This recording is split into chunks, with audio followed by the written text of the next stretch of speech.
Welcome to Choice Classic Radio. Like us on Facebook, subscribe to us on YouTube, and help keep this show alive by donating at choiceclassicradio.com.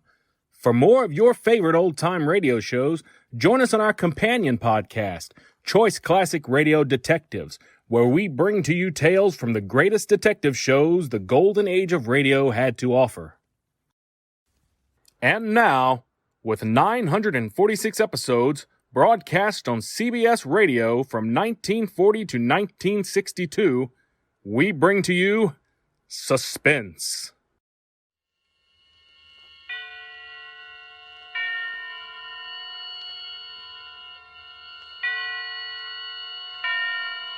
Roma Wines present Suspense.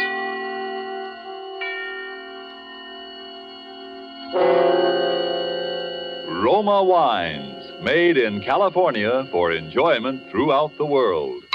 Salud. Your health, senor. Roma Wines toast the world. The wine for your table is Roma Wine, made in California for enjoyment throughout the world. This is the man in black, here for the Roma Wine Company of Fresno, California, to introduce this weekly half hour of Suspense. Tonight in Hollywood, Roma Wines bring you the distinguished actor who has just won the New York Film Critics Award for his performance in Watch on the Rhine, Mr. Paul Lucas. The suspense play which stars Mr. Lucas and which is produced and directed by William Spear is called A World of Darkness. And so with the performance of Paul Lucas as the musician named Anton Rizak, to whom the world was a world of darkness, we again hope to keep you in suspense.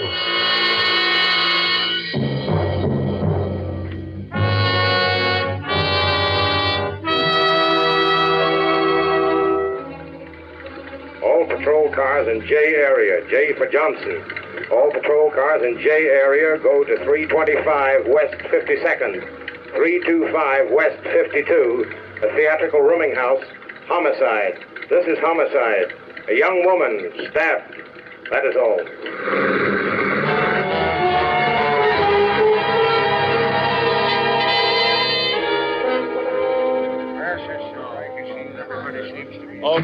Okay. Is everybody here now? Yes, I think I've got all of them. There's Mrs. Collins, Mr. Farrell, Miss Walker, Mr. Gunther. Yes, they're all here, Lieutenant. You're the landlady, Mrs. Washburn, right? Well, if you want to be blunt about it.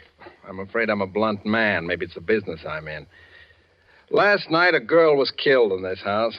According to the coroner, it happened about 2 a.m.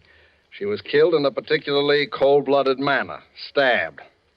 And that's murder. There's no two ways about it. Now, you're intelligent people. You're all connected with the theater. No, not all. France is my sort of caretaker, handyman. Yes, handyman, but not to do with that theater, that place of sin and abomination. Don't mind him. France has always been a little prejudiced. I know when the sword of righteousness is ready to strike. Where were you at 2 o'clock in the morning? I was in my room waiting. What were you waiting for? Now, look, don't you people realize what you're up against? Till you can account for your actions last night, you're all under suspicion of murder. What makes you so sure one of us did it? Oh, you were Miss Nancy Collins' fiancé, is that right, Mr. Farrell? Yes. What were you doing last night? I was out walking. Anybody see you? I don't know. I don't think so. How do I know? What were you doing out walking around at 2 o'clock in the morning? Well, after what happened, Oh? What happened? Oh, nothing. I was upset, that's all. Why don't you tell him the truth, Daniel? The truth? What's the use of all this talking? It's not going to bring her back. What did you mean by that, Mrs. Collins? What truth? It's not my place to say. Daniel considers it a personal matter. It couldn't have had anything to do with what... Oh, I'm sure no one is concealing anything of the slightest importance. Everyone loved Nancy. Everyone. Please. I know what you're getting around to. Why, Kay. That everyone loved her but me. That I hated her. But I didn't. Well, not enough to do a thing like that. Where were you at 2 this morning, Miss Walker? In my room. Can you prove that? No, of course I can't. That's the whole thing, don't you see? No, listen. Who's playing that piano? That's Mr. Rejek in the room across the hall. He's a musician. Does he live here? Yes. Why didn't you tell me? I thought you said everybody was here. No use talking to him. He doesn't even know about it. Will you please let me handle this? Really, Lieutenant, he couldn't tell you anything. You see, You get him in here, Haggerty. Go get him. Okay. Now, listen. You people have got an awful lot of explaining to do. None of you can prove where you were or what you were doing or why you were doing it. What about you, Mrs. Collins? You don't think... After all, I am poor Nancy's mother. Mrs. Collins, I'm just trying to get at the facts. You have the room next to Nancy. Didn't you even hear anything? No. I've had insomnia for years. I have to take a strong sedative every night. Here comes Mr. Rejak. Oh, Mr. Rejak, I'm sorry to disturb you, sir. I didn't realize that... That I was blind? Oh, it is no matter. I was waiting for you to send for me, officer. You knew the police were here? But of course. Oh, Mrs. Washburn, has anyone seen anything of Carl yet this morning? No, not yet. Who is Carl, Mr. Rejak? My Belgian police dog, who guides me. He has wandered off somewhere. Although I cannot say I blame him. It is not much fun being a companion only to a blind man. Oh, well, he'll come back. That kind always does. Oh, I'm not worried.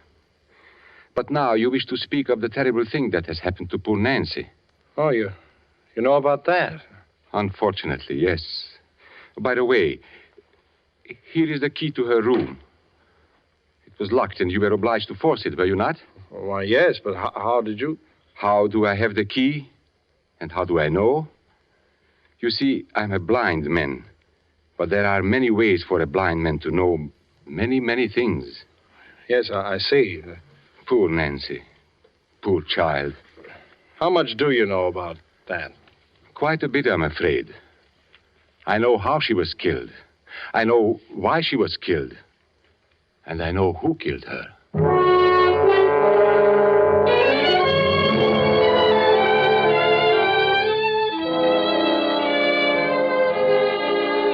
Tonight in our Suspense Theater, murder was unseen in the dark, but the crime was witnessed by a single human being with the eyes of night. Roma Wines is bringing you Paul Lucas as star of Suspense in the Robert L. Richards story, A World of Darkness.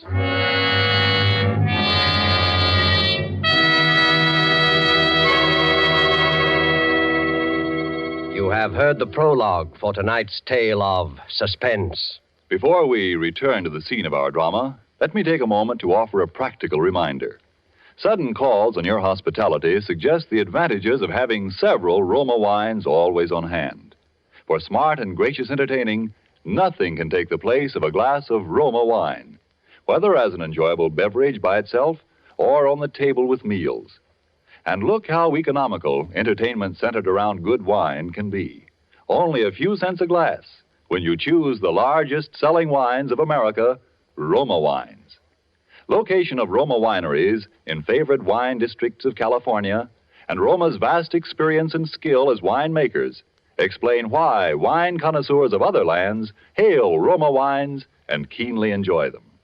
So you know you are complimenting your guests' good taste when you serve Roma wines, made in California for enjoyment throughout the world.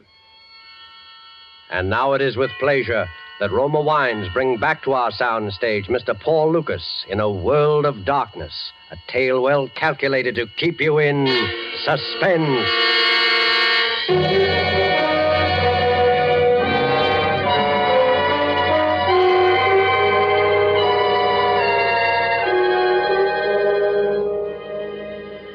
You think it is a great affliction to be blind. Yes, in a way it is. If he yields to it, it can make a man bitter and distort his mind. But if he struggles against it, there are merciful compensations. In time, he reaches out into the world again and finds he can perceive the meaning of the life around him without his eyes. A world of darkness becomes to him a place of utmost sensitivity to other things, to touch, to smell, but above all, to sound. The ticking of a watch, the rustle of clothing, the sound of breathing, or even the beat of a heart. I have only to focus my attention on a sound so distant or so slight as to be utterly imperceptible to anyone else. And to me, it is magnified and amplified 100 times. Last night, though sitting in my room and confined in my eternal darkness, I heard what I could not see. And I was witness to a murder.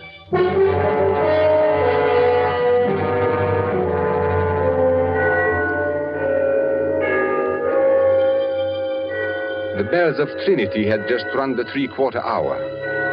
They are at the lower extremity of the city, but I always like to listen for them. It was 1:45 midnight. I was about to go back to my piano. I had been working on a little composition of my own when I heard Nancy coming down the street from the direction of the theater. She was walking very fast. It was clear to me that she was disturbed about something, so I knew she would want to see me. I waited for her knock.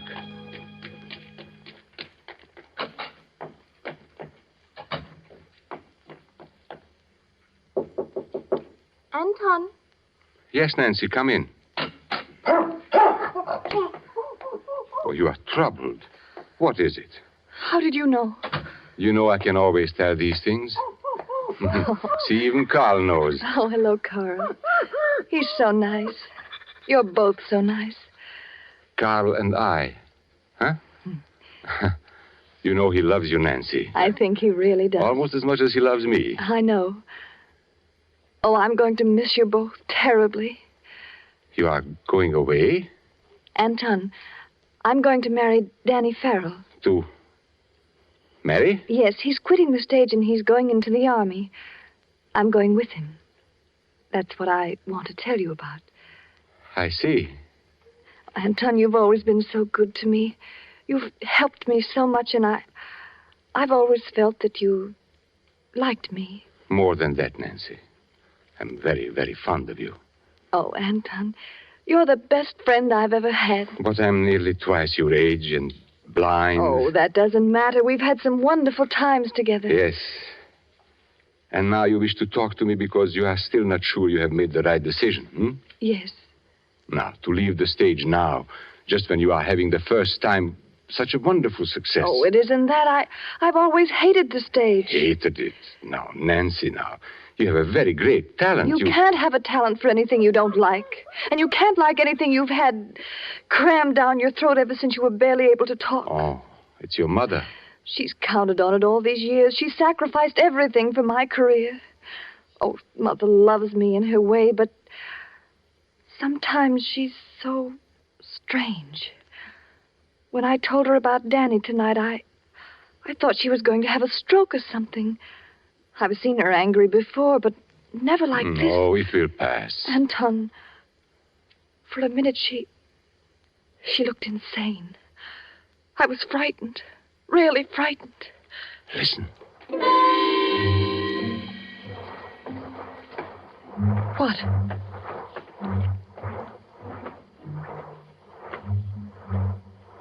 Anton, what is it? Your mother, leaving her room. She will be coming down here to look for you. How do you know?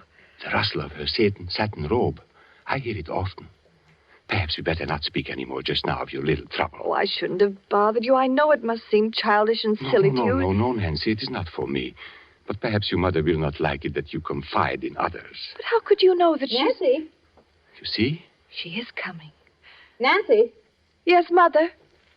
Oh, there you are.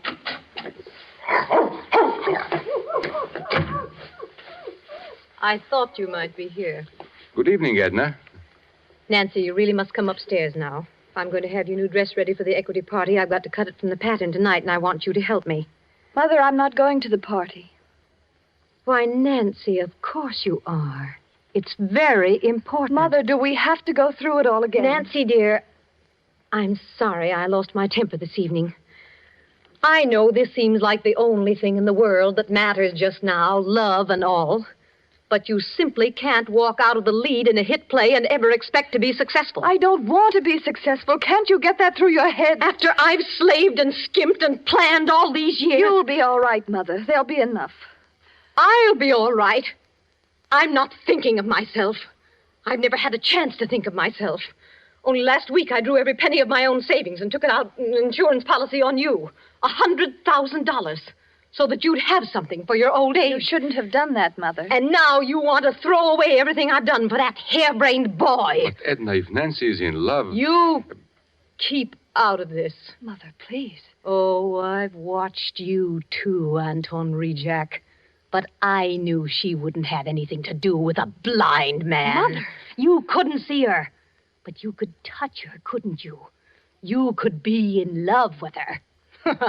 Well, I hope you see now what a fool you've made of yourself. You fool. You blind fool.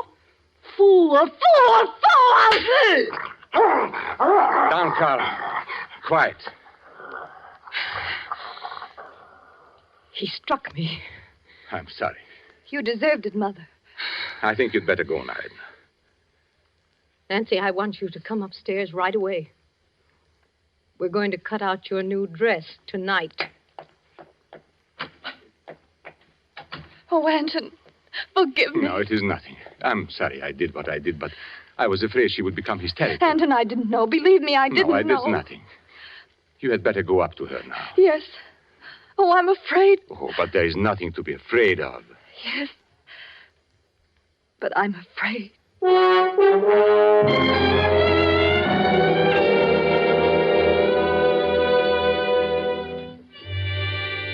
I could not sleep, although it was late. I tried to go back to my work, but my attention wandered. I could not keep from mind from what was going on in that room upstairs. I heard each sound as clearly as though the cause of it were there at my very side. Nancy was weeping, and against the sound of her tears, like an inexorable counterpoint, the scissors, deliberate mechanical snipping and crunching of heavy dressmaker's shears, cutting material on a table. Then there was an interruption. Footsteps running up the stairs. The footsteps of Danny Farrell. I knew what would happen then. Mrs. Collins, you've got to listen. So I did not want to listen. Here. Nancy, But for a moment I did. Danny, I don't know what to do. Well, it's about time you found out, isn't it? I shut my mind to it. I didn't want to hear anymore. There was to be another quarrel, another agonizing scene.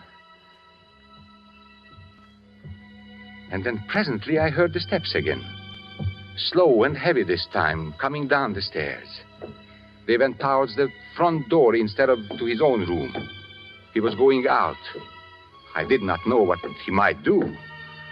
I went to my own door, and as casually as I could, I opened it. Oh, hello, Anton.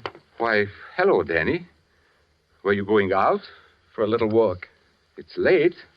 I guess it is. I'm sorry, Danny. You know about it, do you? Yes, Nancy told me tonight.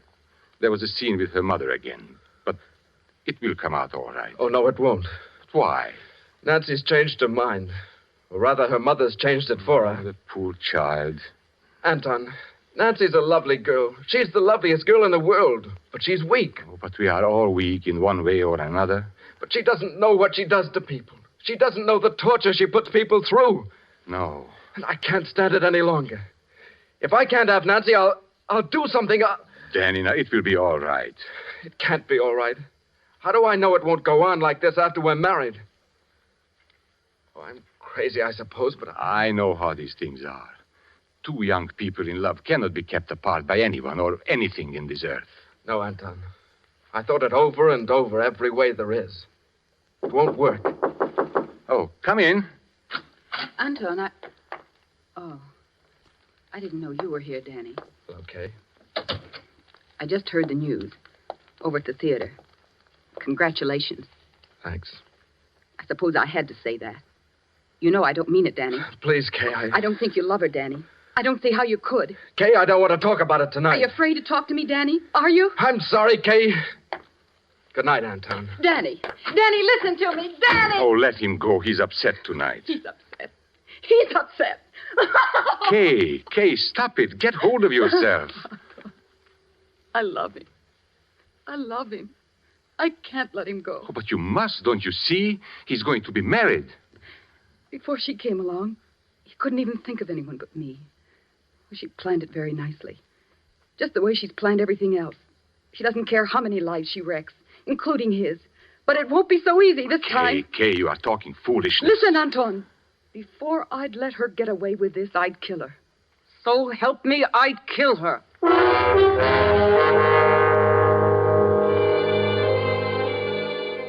She left me at last. I paid no heed to where she went.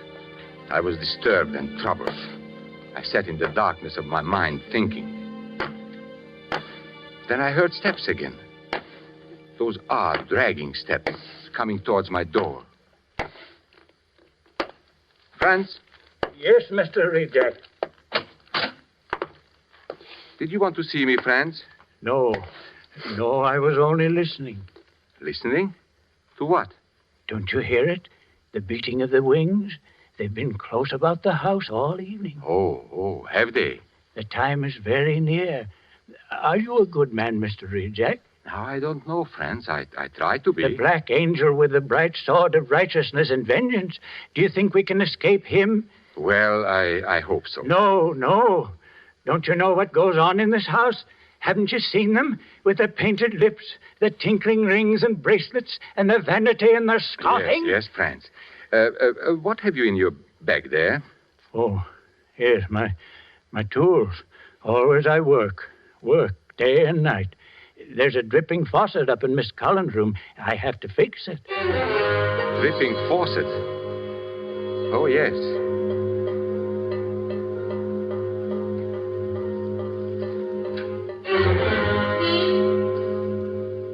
What's the matter, Mr. Reject? Did you think of something? Oh, yes.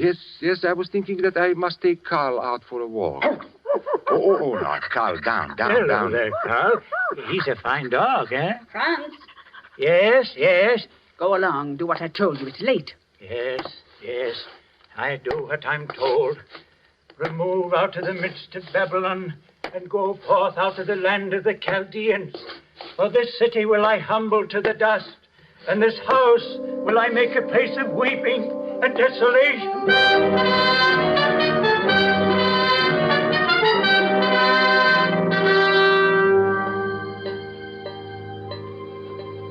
The moment the old man called my attention to the faucet, I had heard it. When I went back into my room, I still heard it. I heard the old man tinkering with the pipes. Then the dripping grew less and stopped. Then the shears began again. Those long, sharp scissors cutting the dress. I forced myself to return to my work, and for a while I heard nothing more.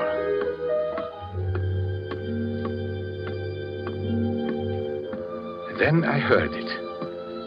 The dripping had begun again. But this time it was no longer water that was dripping. It was then that I knew. I sat frozen with horror. It was the most terrible sound I had ever heard in my life. At last I got up and took my cane and went to the door. Carl wished to go with me, but I closed the door on him. It was later, somehow in my confusion, that he slipped away. I started up the stairs. That terrible sound grew louder. It came from Nancy's room. I had just reached the top of the stairs. There was no way for anyone to leave Nancy's room except in my direction. It was then I heard the telltale whisper. The murderer had passed me in the darkness. I went to Nancy's door. There was no need to go in.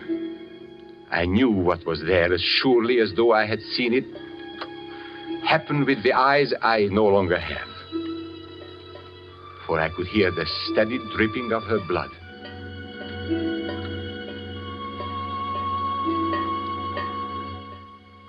I closed the door and locked it. I put the key in my pocket.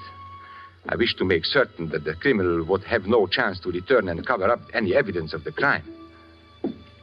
Then I returned to my room to wait for you officers of the police to come. And now you would know, as I knew, why Nancy Collins died and who killed her.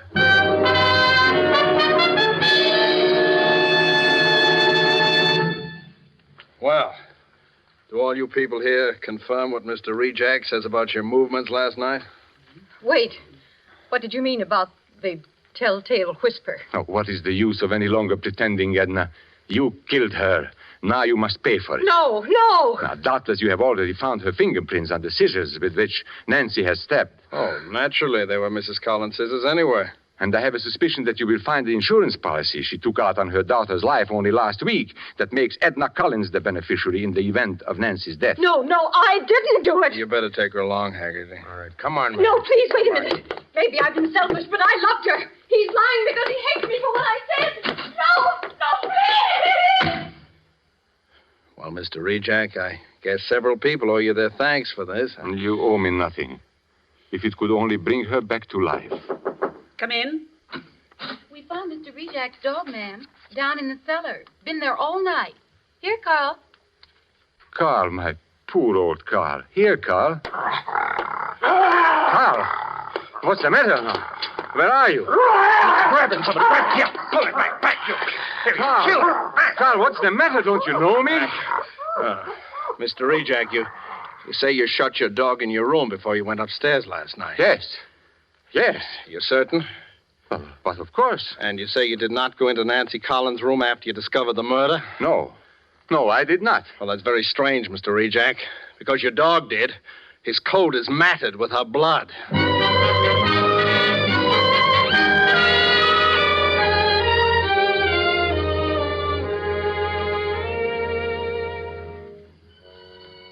I realize now that the dog must have followed me.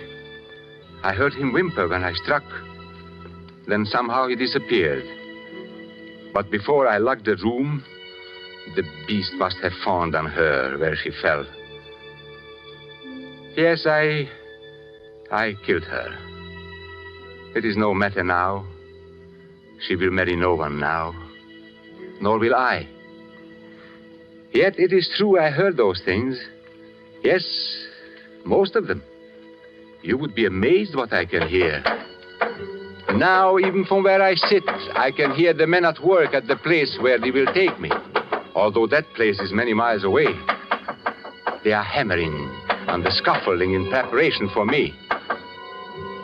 And now they are clambering up on the platform. And now they are about to test that ingenious device that will snuff out my life. Listen. They spring the trap.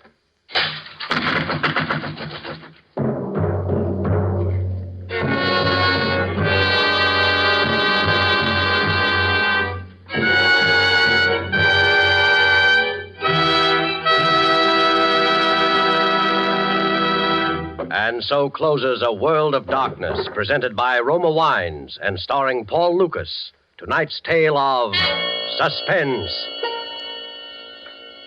In just a moment, we'll hear again from Mr. Lucas. First, though, let's visit one of the great airports in our country. The afternoon clipper has just landed in the USA. A North American and his newly arrived visitor from south of the border are about to take a table at an airport cafe. Well, Elliot, I promised to return your visit, and here I am. I'll try to make things as pleasant for you here as you made them for me in your beautiful home in Las Palmas. How about some wine before dinner, Carlos? Oh, thank you. Some sherry, perhaps? Certainly. Waiter. Oh, Elliot, can we get here that wonderful Roma wine we had the day you left my country? Well, of course, Carlos. Here we can have Roma wine anytime. To wine connoisseurs abroad, Roma wines are a rare treat because shipping now is difficult and duty is high. But here at home, you can enjoy these great wines as often as you like. For Roma wines of all types are made in our own California. Highly prized and high-priced elsewhere, Roma wines here cost little enough to be served even at everyday family meals. And what a difference they make in meal enjoyment. Why don't you surprise your family tomorrow with delicious Roma California sherry? You never tasted finer. You don't need a special menu or special glasses either. Just chill the wine beforehand, and when your folks come home, pour them a delightful glass of Roma.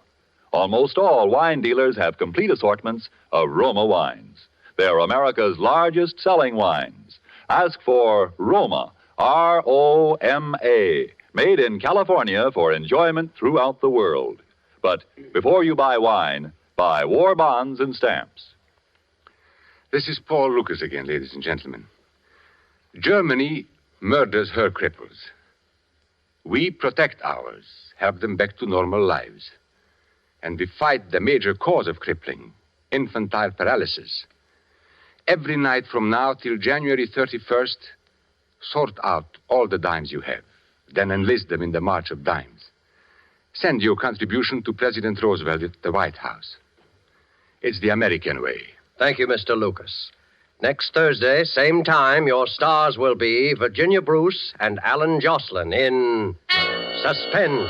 Presented by Roma Wines, R-O-M-A, made in California for enjoyment throughout the world. This is the Columbia Broadcasting System. That concludes today's episode. We'd like to thank you and remind you to donate at choiceclassicradio.com. Remember, your donations make episodes like this possible.